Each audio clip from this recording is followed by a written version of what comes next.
Imagine being handed a live grenade on national television. I mean, if you throw it away, your career is completely ruined. Oh, absolutely. But if you hold on to it, well, it detonates. And that is exactly the kind of impossible situation we are looking at today. Welcome to the deep dive, everyone. Glad to be here. So today is Tuesday, June 2nd, 2026. That is Tuesday of week 9 in ordinary time for those tracking.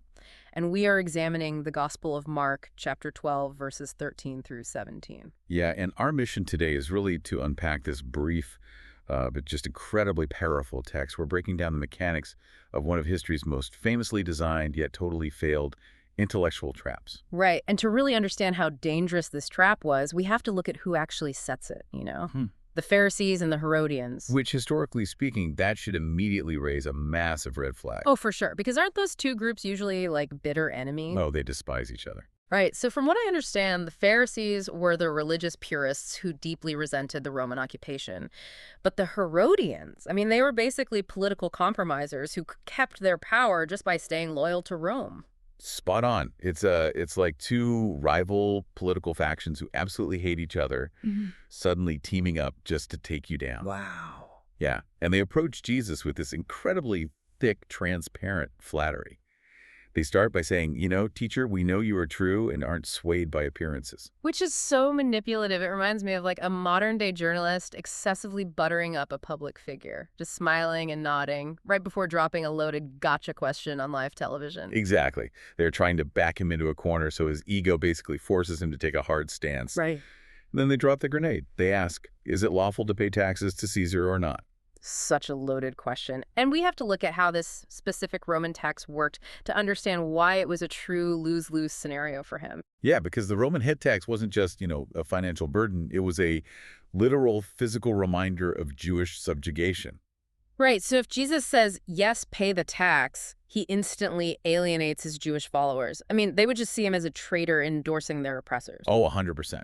But if he says, no, do not pay the tax, well, the Herodians are standing right there. Oh, right. Yeah, they would immediately report him to the Roman governor for treason, for inciting a rebellion. So there is no middle ground here. It's a perfectly engineered binary trap. Wow. That is intense. But the text actually points out that Jesus instantly recognizes their hypocrisy. I mean, he just doesn't take the bait. No, not at all. He doesn't say yes and he doesn't say no. Instead, he asks them to bring him a Roman coin, a denarius. Which forces them to act. So why is that specific coin so important in this moment? Well, because of what was stamped right on it. A denarius carried the image of the Roman emperor, Tiberius Caesar, and an inscription that basically claimed he was divine. Oh, wow. So to a devout Jewish person, just carrying this coin was like bordering on idolatry. Exactly. So by forcing his opponents to pull one out of their own pockets, Jesus makes them physically produce evidence of their own complicity in the Roman economy. That is brilliant. So they are already carrying Caesar's currency. They hand him the coin, and he asks them this very simple question: whose likeness and inscription is this? And they have to answer, Caesar's, which perfectly sets up his iconic response. He tells them, render to Caesar the things that are Caesar's, and to God the things that are God's. It's just incredible. In one single sentence, he completely dismantles the snare. He really does. He acknowledges the practical reality like, hey, this piece of metal has Caesar's face on it. It belongs to his economic system, so give it back to him. But then he shifts the entire paradigm. Right. He takes a petty, sort of manufactured political controversy and turns it into a profound question of ultimate authority. Yeah, no wonder the text ends by saying his opponents simply marveled at him. They were stunned into total silence because they had absolutely no rebuttal. That is the power of the pivot right there.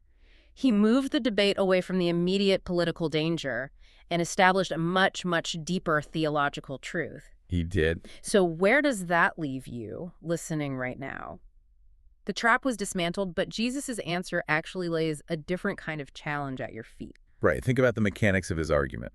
Caesar gets the physical coin simply because his likeness is stamped on it. Exactly. So what exactly are you supposed to render to God?